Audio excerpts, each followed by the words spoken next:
Well, you know, looking back on it now, the whole thing seems almost too crazy to be true.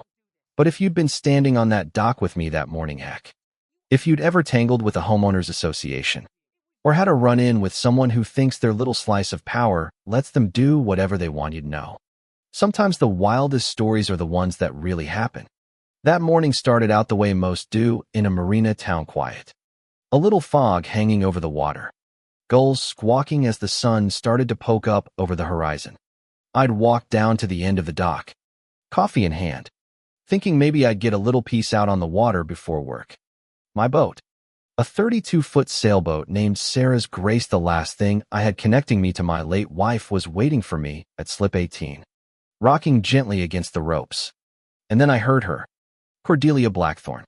You ever meet someone whose voice cuts through the air like a rusty saw blade, just dripping with malice and fake charm? That was Cordelia, HOA president for 11 years, running queen of the Karens, as folks like to whisper after a couple drinks. But even for her, this was a new level. Well, Prescott, looks like your precious little boat will be making me very happy this summer, she crowed. And there she was, standing on the deck of my own boat, her hot pink business suit screaming against the blue, one hand on the helm, the other waving the keys with a little flick like she was the grand marshal of the world's worst parade. You ever get hit with a wave of disbelief so cold it feels like your insides freeze? I ran down the dock, shouting, "That's theft. You can't just take my boat." I guess I sounded desperate, because Cordelia just laughed, that sound echoing off the hulls and making the seagulls scatter. She gunned the engine and took off, leaving a spray that soaked a couple of early joggers and nearly knocked me off my feet. The wake rocked every boat in the marina. Phones came out. People stared. Nobody quite sure if this was a prank or the start of some reality TV show. Cordelia circled the marina like some deranged beauty queen, waving her gold sunglasses at folks, her laughter blasting out of my speakers. Neighbors started popping out of their houses, recording, whispering. I could almost see the headlines. HOA president steals resident's boat in broad daylight. And in that moment, watching my sanctuary, my last tie to Sarah, disappear around the edge of the harbor, something inside me just flipped. Cordelia thought she was showing off, but she had no idea what she'd just set in motion. See, what she didn't know, what most of the neighborhood didn't know, was that before I ever bought that slip, before I even met Sarah, I'd spent 15 years working federal investigations as a Coast Guard maritime crime specialist. Fraud, smuggling, real estate scams, you name it. I'd seen it. I always kept a little leather notebook on me, habit from the old days. And right there on the dock, I started writing. Date, time, weather, who was around, Cordelia's exact words, every single detail. Just the way I'd done back when I was chasing cartel boats off the Carolina coast. The aftermath felt surreal. Neighbors clustered together, looking at me, then at the empty slip, then back at each other, like they'd all just watched something impossible. Did she just steal his boat? In broad daylight. Mrs. Henderson, from slip 23, hissed to her husband. She looked as shaken as I felt. I kept writing. Timestamp. Weather. Witnesses. Details that don't matter to most people. But to lawyers and feds? That's the gold. Meadow Sterling appeared beside me. She's 62. Lived here longer than anyone. Silver hair. Gentle eyes, one of those people who's seen too much, but still tries to see the good in folks. Her hands were shaking. She's lost her mind this time. Prescott. But what can we do? She's got lawyers. Connections. She twists every rule. I closed my notebook and looked at her. There's always something we can do, I said. Just takes patience and the right approach. Meadow just shook her head. You don't understand, she's been planning this for weeks. New compliance regs. Claims about expired registrations. It's all fake. She's got paperwork backing up every move. 20 minutes later, Cordelia came back with my boat. Docked it like she'd been doing it for years. She'd changed. To same fuchsia suit. But now with these absurd nautical earrings that looked like costume jewelry from a kid's pirate party. She strutted down the dock, tossing my boat keys at my feet. Your registration expired yesterday, she declared, holding up her iPad to flash some official-looking Form Harbor Development Corporation letterhead. Stamps. The works. But my registration laminated. Up to date. Coast Guard certified was good through next March. I showed her. Cool as I could manage. She smirked. Not according to our compliance officer. Mr. Ashford handles all marina business now. His standards are different from those old Coast Guard regs you're so proud of. Ashford. That name triggered something in the back of my head. Harbor Development Corporation. I'd seen them in federal databases. Shady deals. Environmental violations. All up and down the eastern seaboard. I kept my face neutral. But inside, wheels were turning. Maybe I should talk to Mr. Ashford myself. I said. Not necessary. Cordelia cut me off. The marina is coming into compliance. Your little pleasure craft doesn't meet current safety requirements. As she clicked away, heels echoing on the boards, I noticed she didn't move like a suburban tyrant out of her depth. She moved like someone who belonged on a boat. Like someone who'd done this before. Meadow sidled up again, glancing around. She mentioned harbor development. Prescott, you need to know Ashford's her husband. You ever have a puzzle piece just snap into place? All at once. It made sense. Not just corruption, but collusion. An HOA president channeling business to her spouse's company. Classic conflict of interest. Probably criminal. How long's this been going on? I asked. Nobody knows. She uses her maiden name for HOA business. But I've seen them together. Fancy restaurants. Fundraisers. Sterling Ashford owns half the waterfront projects from here to Boston. I walked the docks. Playing dumb. But really, I was gathering intel. 6 slips empty where boats had been just last week. Boat lifts shiny and new like the remains of something picked clean. A pattern was emerging. At slip 15, Tom Cranston was loading boxes into his truck. I'd known Tom a while, weathered face. Kind smile. But now he looked beaten down. Moving day? I asked. Though I already knew. HOA violations. He grumbled. My boat's design doesn't meet new environmental standards. Got 48 hours to move it or get fined $500 a day. When did those standards go into effect? Who knows? Every time someone asks. Cordelia's got new paperwork, harbor development stuff. State seals. Legalese. Try fighting it without a lawyer. I helped him with the last box. Noticed business cards from harbor development scattered on the dash. What happens to your slip? Cordelia says it's getting upgraded. Luxury docks. Bigger slips. Triple the monthly fees. Funny thing, I saw a survey crew out here last week. High-end equipment. Someone's been planning this for a while. Walking back to my own slip, I ran into Eddie Garrison, the dockmaster. 20 years on the job. The kind of guy who knows every inch of every vessel here. Eddie, what's your take on these new regs? He looked around. Voice low. Between you and me, Prescott, some nothing's off. I know the Coast Guard. State agencies. Local patrols, none of them know a thing about these standards. But every week, I get new HOA directives. Always targeting old-timers. Always expensive fixes. Before I could say more, Meadow rushed over. Urgency in her eyes. Prescott, come with me. Now. Up in her condo. We watched through binoculars a silver luxury sedan in the HOA lot. A tall man in a sharp suit talking with Cordelia. Meadow whispered. That's Sterling Ashford. He always comes after hours. Always private meetings. I studied him. Silver hair. Broad shoulders. The kind of presence you get from spending years bullying city councils into doing whatever you want. How long have you known about the marriage? Meadow's voice dropped. 6 months. Found their marriage certificate by accident at the county clerk's office. They've been married 8 years, never told the board. Every decision she's made as president benefits him. New contracts. Security. Maintenance, trace it all. And it lands back at Sterling. She handed me a thick folder, printouts. Screenshots. News clippings. Records. Last month, I got a foreclosure notice. 27 years here. Never missed a payment. And suddenly I'm behind on HOA dues. Turns out my payments were going to Harbor Development's account.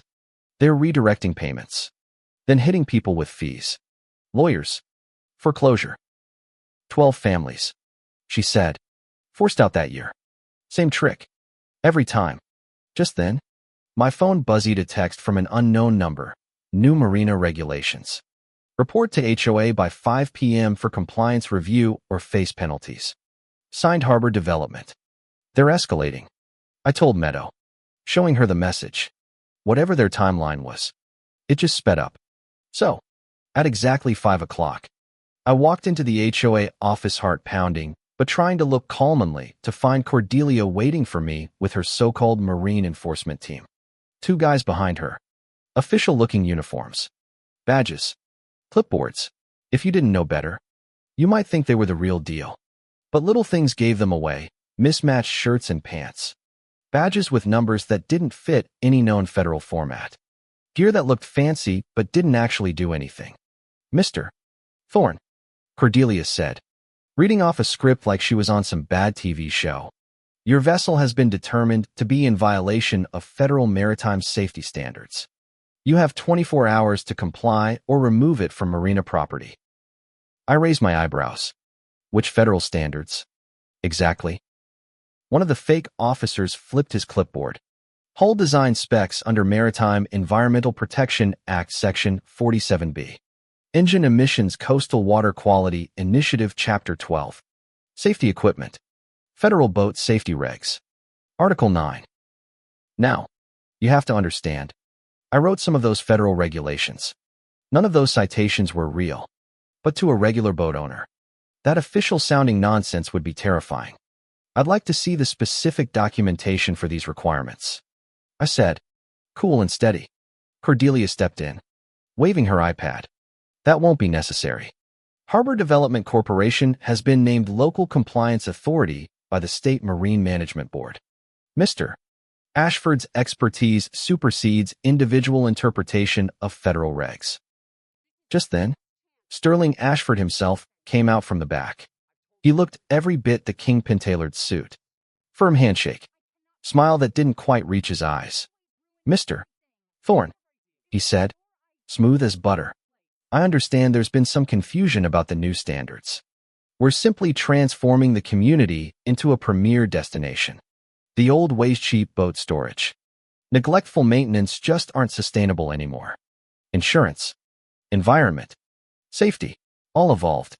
In 6 months, this will be a luxury marina. Bigger slips, better services.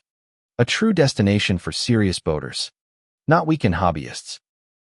He had his pitch down pat, but I saw right through it. This was gentrification by force, disguised as progress. Push out the old-timers. Bring in the deep pockets. And what happens to boat owners who can't afford these upgrades? I asked. There are other marinas more suited to their needs. He answered, eyes already drifting to his phone as more black cars with tinted windows pulled up outside. Cordelia piped up, tapping her iPad. Compliance review. Tomorrow, 9 a.m. All boat owners must present their vessels for inspection. Non-compliant boats will be removed immediately. For safety. Walking back to my boat, everything felt surreal, like I was in a bad dream. Most folks would have felt hopeless. But they didn't know my background. Sterling and Cordelia were running a scam, but they'd made a mistake. They'd picked the wrong guy to push around. That night, after dinner, I made 3 calls. The first, to my old boss at Coast Guard Intelligence, Agent Thorne, reporting potential maritime organized crime.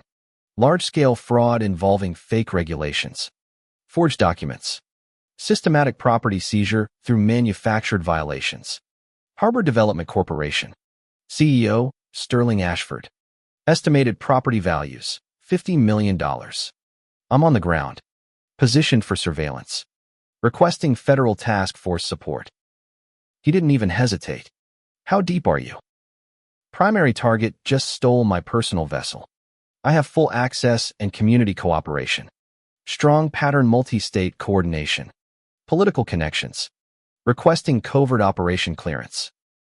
My second call was to the FBI's Financial Crimes Division. You don't run a racket this big without some serious money laundering. Third, I rang up the Environmental Protection Agency's criminal unit. Their bogus environmental regs crossed into federal crime territory. By midnight, I had the green light. Coast Guard, FBI, EP, everyone was in.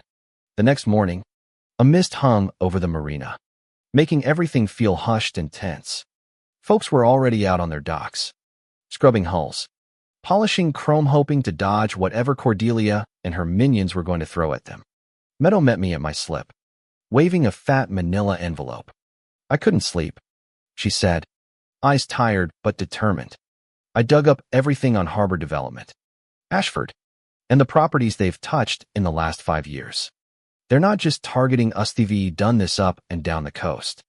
Same methods: take control of the HOA, fabricate violations, force folks out, then flip the property for huge profits. She handed me articles, court filings, land transfers, over $200 million in real estate snapped up this way. Always just under the radar for automatic federal review. Victims who couldn't afford to fight. Authorities who didn't see the pattern. At 9 sharp, Cordelia strutted onto the dock, flanked by her crew, now grown to 6 fake officers and a woman with a briefcase. Probably the lawyer. Sash across her chest, Maritime Compliance Authority. It would have been hilarious if it wasn't so serious. Attention, boat owners, she called, megaphone in hand. Compliance review begins immediately. Prepare your vessels and documentation. Her crew swarmed the marina, clipboards, cameras, tape measures, finding violations on every single boat. Harold Peterson, retired teacher, had kept his little fishing boat spotless for 15 years. They cited him for hull oxidation exceeding federal standards, quoted new regulations, handed him a penalty notice that would cost more than his boat was worth. This is impossible, Harold said, voice shaking. I just had the hull refinished. Federal standards updated in January, said the fake enforcer.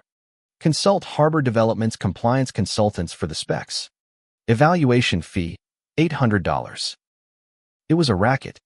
Every violation could only be fixed by paying Harbor Development's companies for repairs, consulting, new paperwork, a closed loop, designed to squeeze every last cent out of residents, then force them out when they couldn't pay. When they got to my boat, I was ready. I had every form, every registration, every certificate organized, legal, bulletproof. The lead officer looked annoyed, but muttered, "Vessel documentation appears complete. However, we'll need to conduct structural integrity assessment." What does that involve? Hull penetration testing, engine emission analysis, electrical system verification, standard federal procedure. I'd like to see the regulation authorizing destructive testing on private vessels without probable cause, I replied, dead calm. He hesitated, flipped his clipboard again. Maritime Safety Enhancement Protocol, Section 15. Show me. I pressed. I helped write those laws. I know there's no such requirement.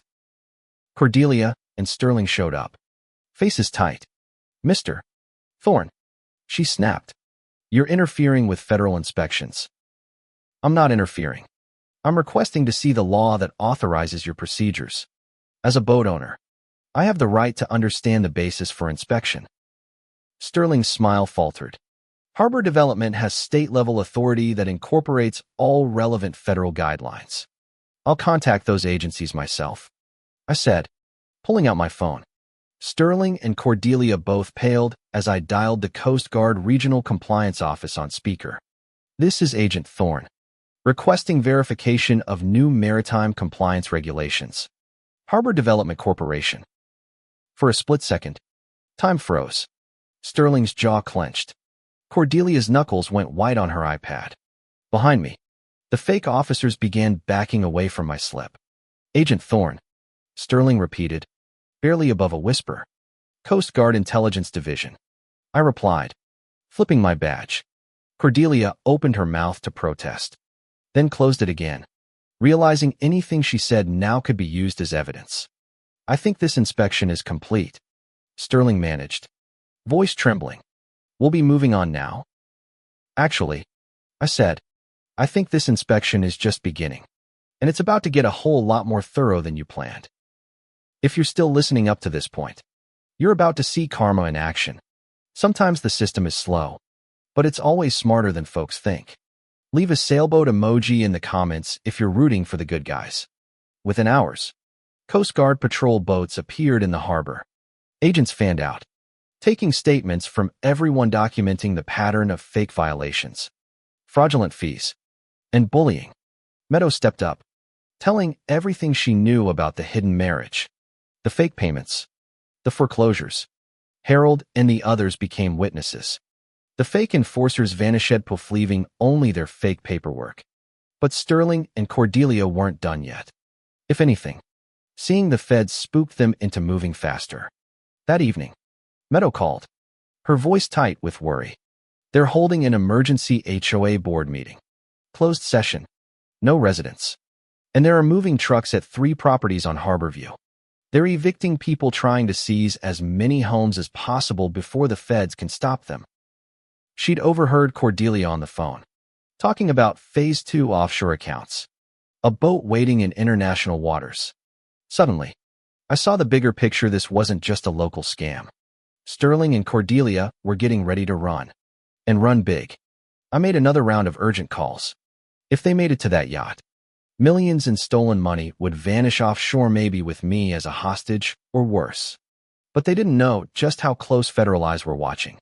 That night was something out of a movie, a bad one. If you ask me, I barely slept.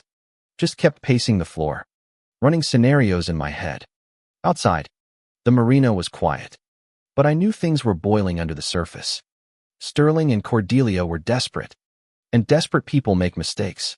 That's what I was counting on. From Meadow's window, we watched as a string of cars arrived at the community center for that secret board meeting. Lawyers, moving trucks, a couple of heavy-set guys who looked a lot more like private security than HOA volunteers. Through some careful setup, Meadow and I had managed to plant a listening device in the room. Old federal habits die hard.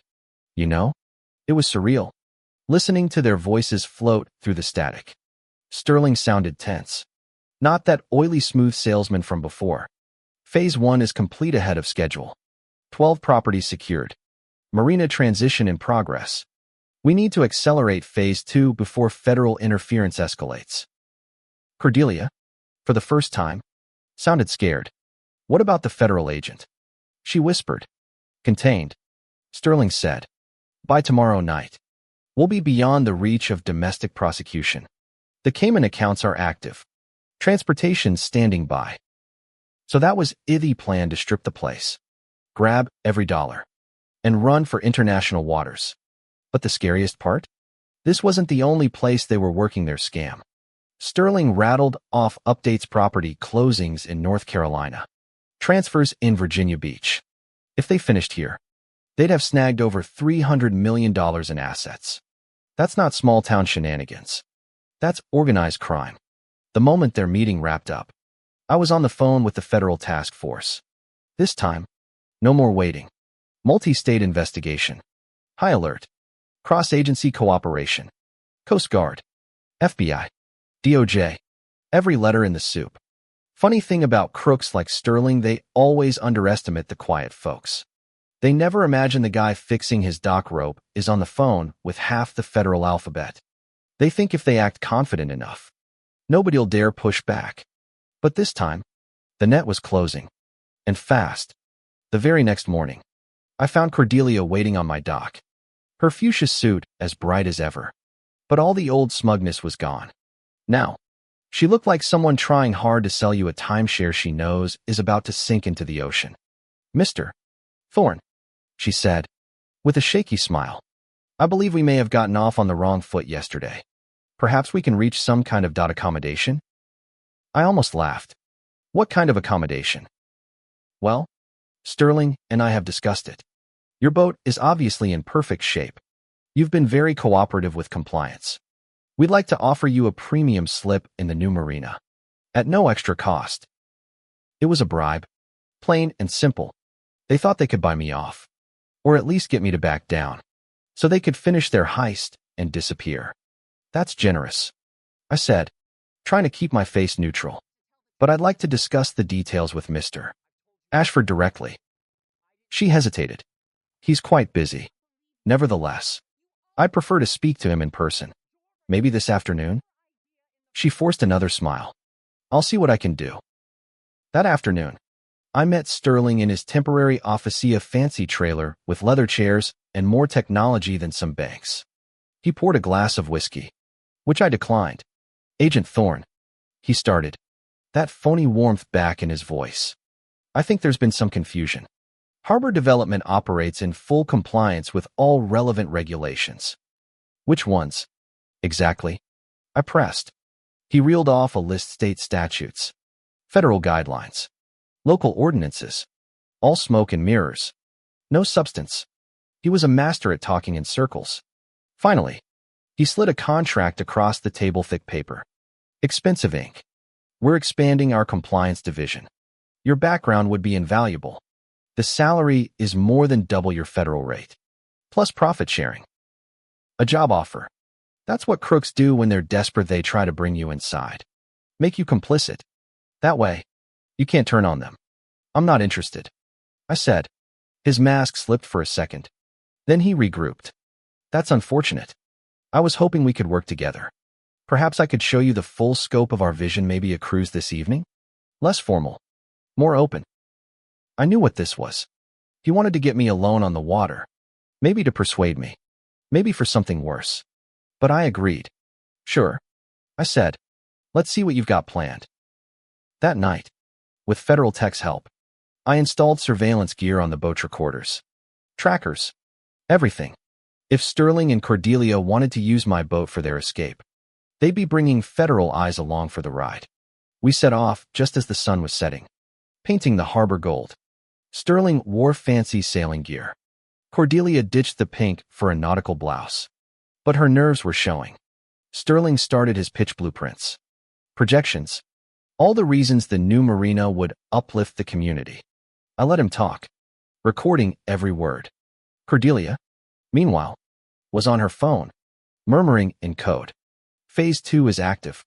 Timeline advancing. But our course was all wrong. We weren't heading for any of the planned development sites. We were going out to sea, past the 12-mile line. Out where you? Log, it's a little gray. I asked. Where exactly are we headed? Sterling flashed that fake smile. Perfect vantage point. About 8 miles out. You'll see the scale of our plans. Right. Sure. About 15 minutes later, a luxury yacht came into view. Cayman Islands flag snapping in the wind. Sterling took a call. Final approach confirmed. Package transfer in 10. And that's when it hit me. This wasn't a pitch. This was the getaway. And the package? That was me. Sterling and Cordelia had decided their only way out was to get rid of the one person who could testify against them. But, see, they made one last mistake. They didn't realize that my little harbor cruise was being watched by 3 Coast Guard cutters and a team of federal agents already waiting on that escape yacht. As we pulled alongside, Sterling dropped the act. Agent Thorne, I'm afraid your investigation ends here. You've seen too much to return. Cordelia pulled a pistol from her purse, her hands steady, her face blank. Nothing personal, darling, but regulations are regulations. I looked her in the eye. You're making a serious mistake. Sterling sneered. You should have taken the job. Now, that's when the Coast Guard floodlights hit us, lighting up the water like daylight. Loudspeaker blaring. United States Coast Guard. You are under arrest for maritime fraud, conspiracy, money laundering, and kidnapping a federal officer. Sterling's face collapsed, all the slickness draining away. Cordelia's hand shook so badly, she almost dropped the gun. I showed my badge. 8 months.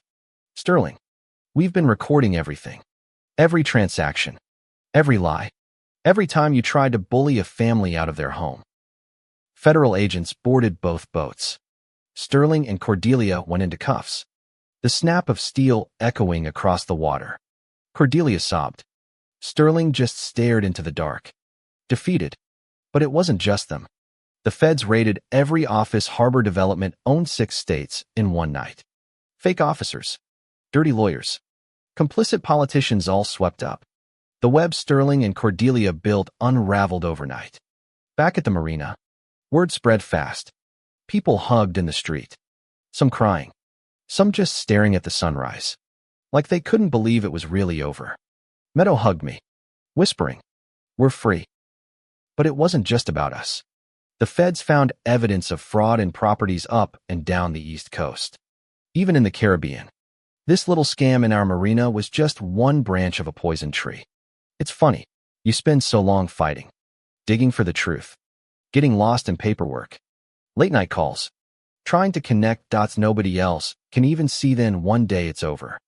And when it's over, there's this strange kind of silence. You know? Like, for the first time in years. The air is just still. You stand on the dock and you can breathe again. That's what I remember most. In the days right after the takedown, that first, real, easy breath, federal investigators moved in quick, and the marina, which had been so full of fear and secrets, suddenly felt wide open like the clouds finally parted. The Coast Guard and FBI swept through Cordelia and Sterling's offices, collecting evidence, paperwork, hard drives, heck. They even found one of those cheap Maritime Compliance Authority sashes in a desk drawer. The rhinestones falling off. For weeks, it felt like every day there was another agent knocking on doors, asking questions, piecing together just how deep this thing ran. You wouldn't believe the list. Bankers, politicians, fake inspectors, even a couple of local police who'd look the other way for a little extra in their pockets. The network was huge. 40 people arrested across 6 states, and more than a dozen charged with racketeering, money laundering, fraud. Turns out, our sleepy little marina was just one pearl in a long, rotten string of scams. For the folks who'd been forced out, Tom Cranston, Harold, the families who'd gotten those phony foreclosure threats, justice started to roll in. The courts nullified every fake violation, every fraudulent fee. The new board, supervised by a federal trustee, sent out letters inviting families back, offering help with moving costs, legal fees, whatever they needed to come home. And Meadow? She became the quiet hero of the whole thing. When the community held its first public meeting after the arrests, folks all but dragged her up to the microphone, and she spoke, voice trembling, but stronger with every word. She'd gone from victim to leader, from scared and alone to the person everyone trusted to count the beans and watch the books. I remember the day the court awarded Meadow her condo back. She stood in the doorway, looking around at her old furniture, the faded wallpaper, the view she'd thought she'd lost forever, and just broke down sobbing happy tears. This time, we made it. Prescott, she whispered, hugging me so tight I thought she'd crack a rib. We really made it. The new board, elected in the first honest HOA vote in over a decade, brought in transparency rules, term limits, and monthly open meetings. No more secrets. Every budget, every contract, every repair posted for the whole community to see. Instead of fear, you started to see folks lingering on the docks, chatting, even laughing again. 6 months later, Sterling and Cordelia stood before a federal judge in Boston, the whole country watching. The prosecution laid out the evidence, recorded conversations, financial trails, the secret marriage certificate, even a screenshot of Cordelia on my boat in that ridiculous fuchsia suit, waving like she'd just won Miss America. Sterling got 22 years in federal prison, plus millions in restitution. Cordelia, 12 years and a lifetime ban from anything that even smelled like HOA leadership. But you know what stuck with me? The day after sentencing, I was back on my boat, mending a torn sail, and this kid couldn't have been more than 10 ran down the dock, waving a toy sailboat, shouting, "Mister, can you show me how to tie a sailor's knot?" I hadn't laughed that easy in years and knelt down, showing him how to loop the rope, how to make the knot hold, how to untie it with a tug. Pretty soon, 3 other kids joined in. By sunset, we had a little class going, kids, their parents, even Meadow, laughing and showing off her own lopsided bowline. Right there, I realized that's what a community's supposed to feel like. The marina started up a junior sailing program, funded with the restitution money from harbor development's seized assets. Old boats, once destined for scrap, got new sails, new paint. Folks volunteered fishermen, retired coasties, teachers, dads and moms who'd once been afraid to even stand up to Cordelia's rules. Now, they were teaching kids, fixing docks, helping out neighbors who needed it. The marina signs changed, too. Gone were the harbor development banners and no trespassing warnings. In their place, hand-painted boards, sailing lessons today, community potluck Saturday. Everyone welcome. The dockmaster's office became the new hub, with a little window where kids could check out life vests or a battered old fishing rod. And every year, on the anniversary of that wild, unforgettable summer, we hold the Harbor Freedom Festival boat races. Music, barbecue, and a special ceremony honoring the folks who spoke up, stood up, and stuck together. Meadows always front and center, hair silver in the sun, eyes shining, a little embarrassed by all the fuss, but proud. You can tell. Sometimes, when the wind's right and the sun's going down over the water, I sit on my boat and think back to the start of it all, Cordelia sailing away in that pink suit, thinking she'd won. I wonder if she ever realized she'd handed me the very rope that brought her down. Or if Sterling, counting his millions, ever understood that the real treasure wasn't the property or the money, but the trust and belonging he tried to steal. Because in the end, that's what this story's about, not just fraud and takedowns and courtroom drama, but about what happens when regular folks decide enough's enough. When neighbors stop whispering and start working together. It's about second chances, and about how sometimes justice doesn't come with a bang, but with the quiet return of laughter on the docks. You know, a lot of folks ask me if I miss my old life federal investigations, big cases, undercover work, and sure, there's a thrill to it. But standing here, looking out over a marina that feels like home again, I wouldn't trade it for the world. If you're still listening, maybe you've got your own story about standing up to bullies, about rebuilding something broken, about finding community when you least expect it. I'd love to hear about it. Drop a comment below. Tell me where you're tuning in from. Or just leave a sailboat emoji if you made it this far. We all got our battles. But sometimes the victory is just finding your way back home. That's my story. Thanks for sticking with me. And if you ever find yourself facing someone in a fuchsia suit, waving fake authority like a flag, remember, the tide always turns. And out here, in this little harbor, we know exactly what justice looks like.